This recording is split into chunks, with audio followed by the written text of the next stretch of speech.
Hello বন্ধুরা, আজকের এই ভিডিওতে আমরা পঞ্চম শ্রেণীর ক্লাস 5-এর গণিত বিষয়ের যে প্রশ্ন, সে প্রশ্ন সম্পর্কে আলোচনা করব। এটা হচ্ছে 2025 সালের প্রথম পরীক্ষার প্রশ্ন, প্রথম পর্যায়ক্রমিক মূল্যায়ন 2025 পঞ্চম শ্রেণী বিষয় গণিত বিষয়ের প্রশ্ন। পূর্ণমান তোমাদের 20, তোমাদের 20-র মধ্যে পরীক্ষা হবে এবং সময় দেওয়া হবে 40 মিনিট। ঠিক আছে, এখানে তোমার নাম লিখতে হবে, এখানে বিদ্যালয়ের নাম লিখতে হবে এবং এখানে তোমাদের ক্লাসের যে রোল রয়েছে সেটা তোমাদের লিখতে হবে। ঠিক আছে, আবার বলছি, এটা গণিত বিষয়, অঙ্ক বিষয়ের পঞ্চম শ্রেণীর প্রশ্নপত্র। এই প্রশ্নগুলো তোমরা কিন্তু খাতায় লিখে নাও এবং ভালো করে বুঝো, তারপর অঙ্কগুলো প্র্যাকটিস করো। এই প্রশ্নগুলো তোমাদের পরীক্ষায় আসবে। দেখো কি বলেছে 1 নম্বরের প্রশ্ন। নিচের প্রশ্নগুলি উত্তর দাও। ক নম্বর প্রশ্ন বলেছে 2025-এর 5-এর স্থানীয় মান কত? ঠিক আছে, এখানে 5-এর স্থানীয় মান কিন্তু 5ই হবে। খ নম্বর প্রশ্ন দেখো, 2 ও 3-এর দুটি সাধারণ গুণিতক লেখো। এখানে 2 এবং 3-এর সাধারণ গুণিতক হবে, একটা হবে 6 আর একটা হবে 12। ঠিক আছে, পরের প্রশ্ন দেখো, গ নম্বর প্রশ্ন কি বলেছে। গ নম্বর প্রশ্ন বলেছে ভাজ্য ইকুয়াল টু ভাজক গুণ ভাগফল যোগ ভাগশেষ হবে। এখানে হবে ভাজক গুণ ভাগফল যোগ ভাগশেষ, এখানে লেখাই আছে। এখানে তোমরা ভাজক লিখবে আর এই বক্সে তোমরা ভাগফল লিখে দেবে। ঠিক আছে, পরে ঘ নম্বর প্রশ্ন দেখো, মৌলিক জোড় সংখ্যাটি লেখো। মৌলিক জোড় সংখ্যা হচ্ছে 2। 9-এর গুণনীয়কগুলি লেখো। 9-এর গুণনীয়ক হবে 1, 3 আর 9, অর্থাৎ যে সংখ্যাগুলো দিয়ে 9কে ভাগ যাবে। 420 মিনিটে কত ঘন্টা?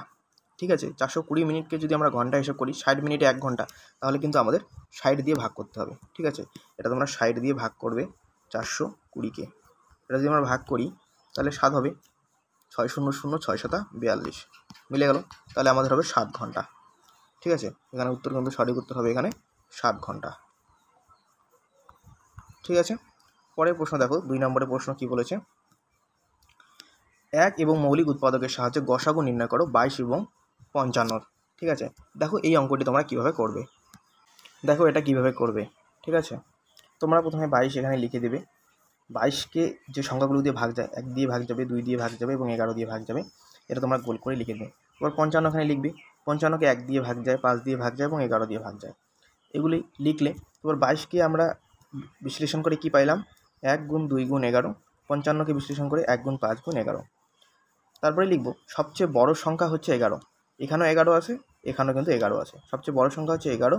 11 দিয়ে তাই 55 এবং 22কে বিভাজ্য যাবে। ঠিক আছে, 11 দিয়ে কিন্তু 55 এবং 22কে বিভাজ্য যাবে, তাই 55 ও 22-এর গসাগু হচ্ছে 11।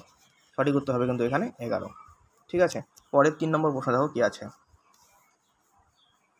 3 নম্বর প্রশ্ন কি বলেছে দেখো, সংখ্যা দুটির লসাগু নির্ণয়। 14 এবং 21-এর লসাগু নির্ণয়। 14 আর 21 লিখবে, তোমরা এইভাবে দাগ দিবে, তারপর 7 দুগুণী 14, তারপর 3 7 21, তারপর এই 3টি গুণ করবে, গুণ করলে যা পাবো তাই। 7 গুণ 2 গুণ 3, 7 দুগুণে 14, 3 14 42। সঠিক উত্তর হবে এখানে কিন্তু 42। এবার দেখো 4 নম্বর প্রশ্ন। 4 নম্বর প্রশ্ন কী বলেছে, যোগ করো। এটা যোগ করতে বলেছে এবং বক্সগুলোতে কিন্তু আমরা লিখবো। ঠিক আছে, এখানে 5 আর 1-এ যদি যোগ করি কত হবে, 6 হবে। তারপরে 1 আছে আর এখানে যদি 9 দিই, 9 আর 1-এ 10, 10-এর 0 হবে এখানে, হাতে কত 1, 5 আর 1-এ 6, 6 আর হাতে 1 হচ্ছে 7 হলো। তারপরে এখানে যদি আমরা 9 দিই, 9 আর 2 কত হবে 11, 11-এর 1, হাতে 1 4 আর হাতে 1 5, 7 আর 1 8।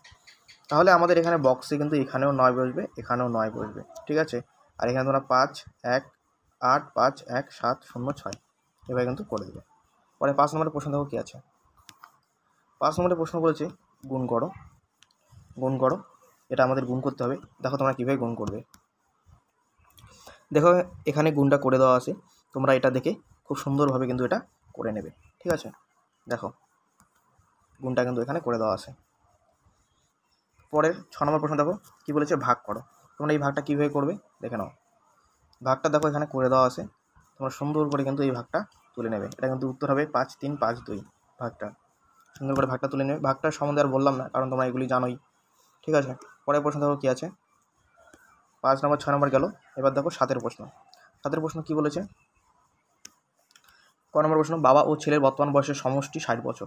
সমষ্টি মানে হচ্ছে যোগ। বাবা ও ছেলে দুজনের বয়স যদি আমরা যোগ করি তাহলে পাবো আমরা 60 বছর পাবো।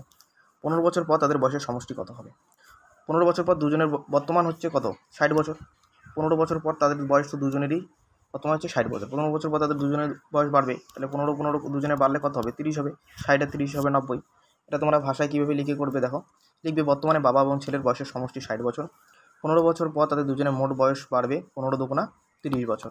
ঠিক আছে, কারণ বাবারও 15 বছর বাড়বে, ছেলেরও 15 বছর, 30 বছর। তারপরে কী লিখবে তোমরা? 15 বছর পর তাদের বয়সের সমষ্টি হবে 60 যোগ 30, 90 বছর। ঠিক আছে, তোমরা এটা সুন্দর করে কিন্তু করে নেবে। দেখো পরের কী আছে, 7 খ নম্বর প্রশ্ন।